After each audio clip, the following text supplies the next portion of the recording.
جو لوگ اللہ پر ایمان لائیں، کہیں کہ ہمارا رب اللہ ہے، پھر اس پر جم جائیں، ان پر فرشتوں کا نزول ہوتا ہے، نہ کوئی غم کرو نہ خوف، خوشیاں مناؤ جنت کی جس کا تم سے وعدہ کیا گیا تھا۔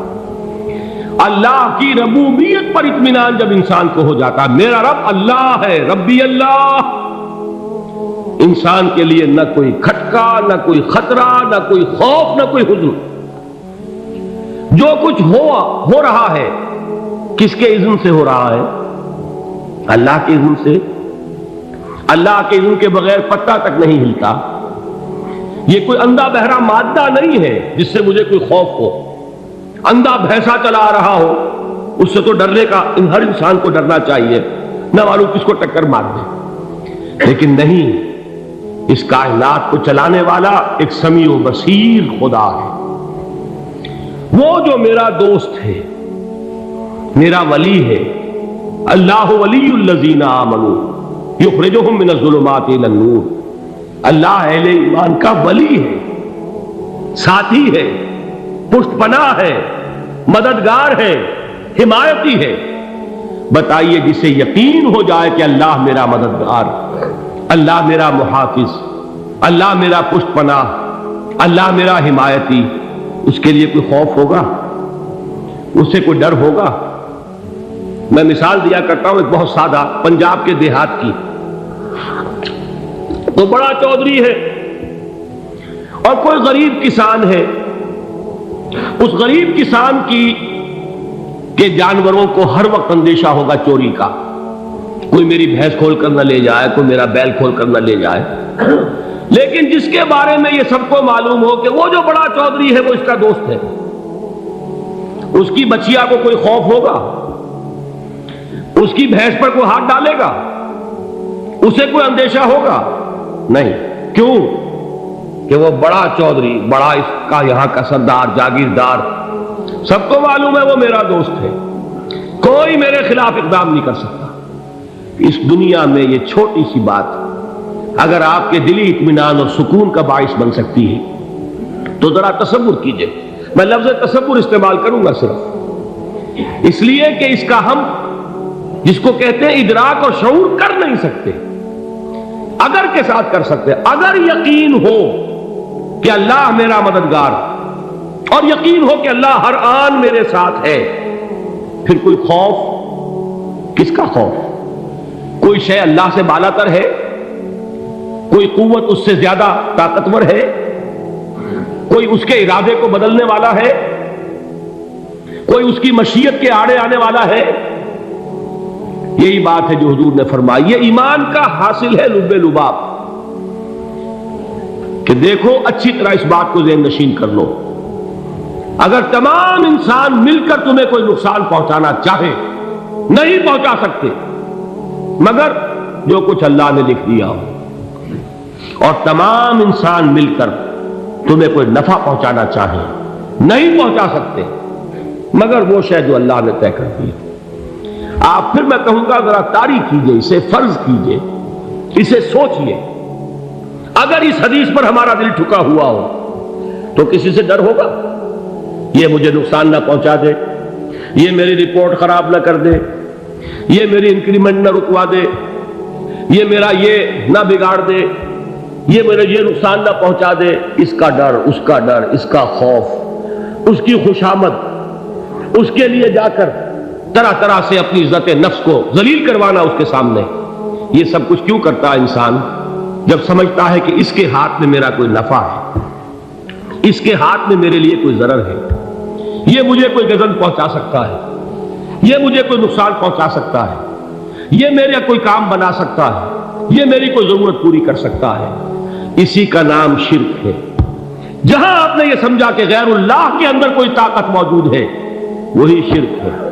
بتوں سے تجھ کو امیدیں، خدا سے نو امیدی، مجھے بتا تو صحیح اور کافری کیا ہے؟ شرک تو یہ ہے۔ جس پر بھی تمہیں یہ خیال ہے، کلمہ ہے یہ کلمہ سوم، لا حول ولا قوت الا باللہ، ذرا اس پر دل کو کبھی اگر آپ تصور کریں، پھر فرض کریں، دل ٹھک جائے اس پر، کوئی طاقت نہیں۔ یہی بات تھی جو شیخ عبد القادر جیلانی رحمۃ اللہ علیہ نے اپنی وصیت میں اپنے بچے سے کہی. 11ویں دینے والے ہیں، لیکن حضرت شیخ عبد القادر جیلانی کی وصیت اور تعلیمات کو کتنے لوگ ہیں کہ جانتے ہو؟ یہ جن مقامات تک پہنچے ہیں وہ کس چیز کی بدولت پہنچے؟ انہوں نے جو پیغام دیا وہ کیا تھا؟ اے میرے بچے، جس طریقے سے قرآن مجید میں حضرت لقمان کی نصیحتیں جو ہے نقل کر دی گئی ہیں، میں یہ عرض کروں گا بالفرض اگر قرآن حضرت عبد القادر جیلانی کے بعد نازل ہوا ہوتا تو شیخ عبد القادر کی یہ نصیحتیں بھی قرآن میں درج ہوتی. اتنی اونچی نصیحتیں ہیں. اے میرے بچے، اس حقیقت کو ذہن نشین کر لے، لا فاعل فی الحقیقت ولا مؤثر الا اللہ. اس کائنات میں نہ کوئی فاعل حقیقی ہے نہ مؤثر حقیقی ہے سوائے اللہ. کسی شے میں کوئی تاثیر نہیں اگر اللہ نہ چاہے. آگ جلا نہیں سکتی اگر اللہ نہ چاہے. پانی ڈبو نہیں سکتا اگر اللہ نہ چاہے. زہر ہلاک نہیں کر سکتا اگر اللہ نہ چاہے. کوئی چیز فائدہ نہیں پہنچا سکتی اگر اللہ نہ چاہے. تو در در پہ کیوں سر جھکاتے ہو؟ در در پر کیوں جبیں سائی کرتے ہو؟ سب کے سامنے کیوں ہاتھ پھیلاتے ہو؟ ایک اللہ سے مانگو. ایک اللہ کے سامنے زمین پر اپنی جبین رکھو. لا فاعل فی الحقیقت ولا مؤثر الا اللہ. نظر آتا ہے ہمیں کہ پانی پیاس بجھا دیتا ہے. پیاس بجھانے کی صلاحیت پانی میں نہیں ہے، اللہ کے اذن سے. کھانا بھوک مٹا دیتا ہے. بھوک مٹانے کی صلاحیت کھانے میں نہیں ہے، اذن رب میں. دیکھیے یہی یقین تھا. حضرت موسیٰ علیہ السلام کا واقعہ یاد کیجئے. سامنے سمندر آ گیا ہے، قوم دیکھتی ہے پیچھے کہ گرد و غبار کا طوفان. معلوم ہوا کہ فرعون اپنے لشکر سمیت آ گیا. لشکر جب چلتا تھا تیز رفتاری کے ساتھ تو گرد و غبار کا جو طوفان اٹھتا تھا اس کا تصور کیجیے. اور لمحہ بلمحہ وہ قریب آ رہا ہے. پوری قوم نے کیا کہا؟ اے موسیٰ انا لمدرکون. اے موسیٰ ہم کو پکڑے گئے. قرآن مجید میں تو یہاں وہ باتیں نہیں لکھی ہیں، لیکن تورات میں یہ درج ہے کہ بنی اسرائیل جھگڑنے لگے، دست و گریبان ہو گئے موسیٰ کے ساتھ. موسیٰ نے یہاں مروایا لا کر، اس سے تو ہم ہی بہتر تھے. وہاں کھانے کو ملتا تھا، زندگی تو تھی، بیگار ہم کر رہے تھے، موت تو نہیں تھی. اب جو کچھ ہوگا اس کا تصور کرو، جس طریقے سے ہمارے ٹکڑے اڑائے جائیں گے. تو لڑ رہے ہیں حضرت موسیٰ علیہ السلام سے. یہ تورات کی تفصیل ہے. قرآن میں صرف اتنا آیا ہے، پریشان ہو کر انہوں نے کہا انا لمدرکون. موسیٰ ہم کو پکڑے گئے. اس وقت موسیٰ کا جواب کیا ہے؟ کلا ان معی ربی سیہدین. نہیں، میرے ساتھ میرا رب ہے، وہ راستہ دے گا. بتائیے کہاں راستہ نظر آ رہا ہے؟ یہ ہے ایمان بالغیب. راستہ نظر نہ آئے تب اللہ پر یقین ایمان ہے. جیب میں پیسے ہوں اور تب دل کو اطمینان ہے تو ایمان کس پر ہوا؟ پیسے پر، اللہ پر نہیں. جب وسائل و ذرائع نہ ہو اور پھر یقین ہو کہ اللہ مسبب الاسباب ہے، وہ اسباب کا پابند نہیں ہے، وہ اسباب کا محتاج نہیں ہے، اسباب اس کے محتاج ہے. اگر یہ یقین ہے تو اللہ پر ایمان ہے. یہ نہیں ہے تو تمہارا ایمان اسباب پر ہے، وسائل پر ہے، ذرائع پر ہے، مادیات پر ہے، اللہ پر نہیں. اس وقت کہاں راستہ تھا؟ کوئی راستہ تھا؟ سمندر ہے اور ادھر سے لشکر آ گیا ہے. کلا ان معی ربی سیہدین. اب دیکھیے ایمان کہہ دینا آسان ہے، ہوا معکم اینما کنتم. جہاں کہیں بھی تم ہوتے ہو اللہ تمہارے ساتھ ہوتا ہے. لیکن اس کا یقین قائم ہو جائے تو زمین و آسمان کا فرق واقع ہو جائے. یہی بات ہوئی حضور کے ساتھ. غار ہے، چھپے ہوئے ہیں محمد رسول اللہ اور آپ کے وہ یار غار ابو بکر صدیق رضی اللہ تعالی عنہ. اقبال نے حضرت ابو بکر کی شان میں چند اشعار کہیں صرف، لیکن واقعہ یہ ہے کہ بھاری بھاری نظموں پر اور قصیدوں پر بھاری ہے. طویل ترین نظمیں اور قصیدے ہوں ان پر بھاری ہے. ہمتیں ابو بکر کی ہمت جو ہے کشت ملت را چو ابر، جیسے بارش سے کھیتی اپجتی ہے، ابو بکر کی ہمت اور عزیمت اس امت کو اسی طرح سینچنے والی ہے۔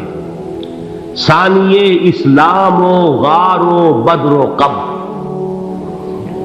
وہ دوسرے تھے اسلام میں، دوسرے پہلے کون تھے؟ انا اول المومنین، حضور فرماتے سب سے پہلا ایمان لانے والا میں، دوسرے ابو بکر۔ ویسے ہمارے ہاں یہ چلتا ہے اختلاف، حضرت علی پہلے ہیں کہ حضرت ابو بکر پہلے ہیں، لیکن اس میں بڑی خوبصورت تطبیق قائم کی ہے علماء نے، اور بہت صحیح ہے۔ چار کے بارے میں فیصلہ ہی مت کرو کہ کون پہلے، ان کی ایک عجیب تقسیم کر دی ہے۔ آزاد مردوں میں، بالغ مردوں میں سب سے پہلے ابو بکر، بچوں میں سب سے پہلے علی، خواتین میں سب سے پہلے خدیجہ، اور غلاموں میں سب سے پہلے زید بن حارثہ۔ بڑی پیاری تقسیم ہے، یہ چاروں ہی پہلے ہیں، ہر ایک کے لیے اولیت ہے۔ اور واقعہ یہ ہے کہ اگر زمانی اعتبار سے تعین ہوگا تو پہلے خدیجۃ الکبریٰ آئیں گی رضی اللہ تعالی عنہ، کسی اور سے بات کرنے کی نوبت بعد میں آ سکتی ہے، پہلے تو اہلیہ محترمہ سے بات ہوئی، آتے ہی پہلی وحی ہوئی ہے، ابھی تبلیغ کا حکم نہیں تھا، کس کو بتایا واقعہ؟ ابھی اپنی نبوت کی تبلیغ کا تو حکم ہی نہیں آیا، واقعہ کس کا ہے؟ وہ خدیجہ کا ہے۔ جب کہا ہے کہ خشیت علی نفسی، مجھے اپنی جان کا اندیشہ ہے، تو کیا جواب دیا خدیجہ نے رضی اللہ تعالی عنہا؟ وہ صدیقۃ الکبریٰ ہے، صدیقات جو ہے خواتین ان میں چوٹی پر خدیجۃ الکبریٰ ہے رضی اللہ تعالی عنہا، اور صدیق جو مرد ہیں ان میں صدیق اکبر ہے ابو بکر صدیق رضی اللہ تعالی عنہ، لیکن صدیقات میں چوٹی پر۔ جب حضور نے فرمایا خشیت علی نفسی، کیا فرمایا، کیا عرض کیا، کیسے تسلی دی؟ نہیں، اللہ آپ کو ضائع نہیں کرے گا، آپ غریبوں کے ہمدرد ہیں، آپ مساکین کے تکالیف رفع کرنے والے ہیں، آپ بیواؤں کی سرپرستی کرتے ہیں، آپ مسافروں کی خدمت کرتے ہیں، اللہ آپ کو ضائع نہیں کرے گا۔ یہ یقین ہے اس خاتون کے اندر۔ خیر وہ ایک علیحدہ بات ہو جائے گی۔ میرے دل پر حضرت خدیجہ رضی اللہ تعالیٰ عنہ کی شخصیت کا بڑا گہرا نقش ہے، جو وہ کوئی اور ہی وقت اور موقع ہوا تو بیان ہوگا۔ بہرحال اقبال نے ایک مصرے میں جو چار اولیتیں جمع کر دی ہیں، ہمت او کشت امت را چو ابر، ثانی اسلام و غار و بدر و قبر۔ اسلام میں حضور کے بعد پہلے کون؟ ابو بکر۔ غار میں حضور کے ساتھ کون؟ ابو بکر۔ بدر کی رات اللہ کا رسول سر بسجود، وہ جھاڑ، وہ گھاس پھوس کی جو جھوپڑی بنائی گئی تھی، اور وہاں تلوار ننگی لے کر پہرا دینے والا کون؟ ابو بکر۔ اور اس حجرہ عائشہ میں محمد کے بعد سب سے پہلے دفن ہونے والا کون؟ ابو بکر رضی اللہ تعالی عنہ صلی اللہ علیہ وسلم۔ وہ جو معاملہ میں سنا رہا تھا غار ثور کا، حضرت ابو بکر بھی حضور کے خیال سے لرز گئے ہیں۔ آپ کو یاد ہوگا کہ جا کر پہلے تمام جتنے سوراخ تھے انہیں بند کیا ہے، ایک سوراخ رہ گیا تھا جس کو بند کرنے کے لیے کوئی کپڑا نہیں تھا، وہاں اپنی ایڑی رکھی ہے، تب کہا ہے حضور سے تشریف لائیے، اور اپنے زانو پر حضور کو لٹایا ہے، اور وہاں کسی موذی جانور نے کاٹا ہے، حضور کی آنکھ لگ گئی تھی، اس وقت اس بل کے اندر جو بھی بچھو ہے کیا ہے واللہ عالم، اس نے کاٹا ہے، اس کی تکلیف کی وجہ سے ابو بکر کی آنکھوں سے آنسو ٹپک گئے، حضور کے چہرے مبارک پر پڑے ہیں، تو حضور جاگے ہیں، معاملہ کیا ہے؟ ایڑی نہیں ہٹائی وہاں سے، مبادا وہ جانور وہاں سے نکل کر محمد الرسول اللہ کو کوئی گزن پہنچا دے، ابو بکر کی ایڑی ہے، جس طرح چاہے کھا لے، ختم کر دے، جان نکل جائے تب کوئی آنچ آئے، محمد پر تو آئے، لیکن جیتے جی نہیں۔ وہ ہے ابو بکر حضور کے خیال سے۔ اس وقت حضور نے پھر اپنا لعاب دہن لگایا ہے، اور اس سے پھر آپ کی تکلیف ختم ہوئی۔ جیسے خیبر میں حضرت علی کی آنکھ دکھ رہی تھی، اس کو جو شفا حاصل ہوئی ہے وہ بھی حضور کے لعاب دہن سے ہوئی۔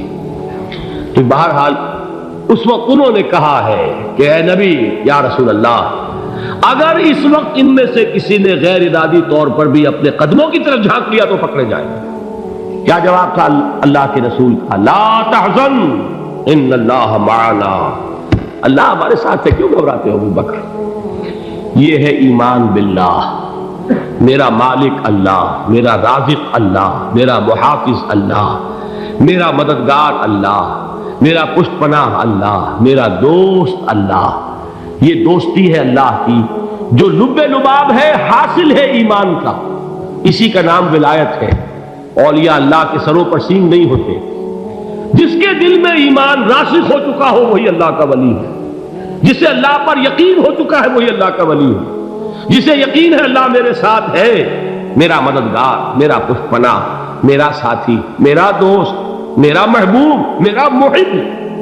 اللہ اہل ایمان سے محبت کرتا ہے۔ واللہ یحب الصادقین، ان اللہ یحب الذین یقاتلون فی سبیلہ صفا کانہم بنیان مرصوص۔ اللہ محبت کرنے والا، اہل ایمان محبوب، اور اہل ایمان محبت کرنے والے اللہ محبوب۔ والذین آمنوا اشد حبا للہ۔ آپ تصور کیجئے جسے یہ رشتہ ایمان یا رشتہ ولایت حاصل ہو جائے، الا ان اولیاء اللہ لا خوف علیہم ولا هم یحزنون، آگاہ ہو جاؤ، اللہ کے دوستوں کے لیے نہ کوئی خوف ہے نہ کوئی حزن ہے۔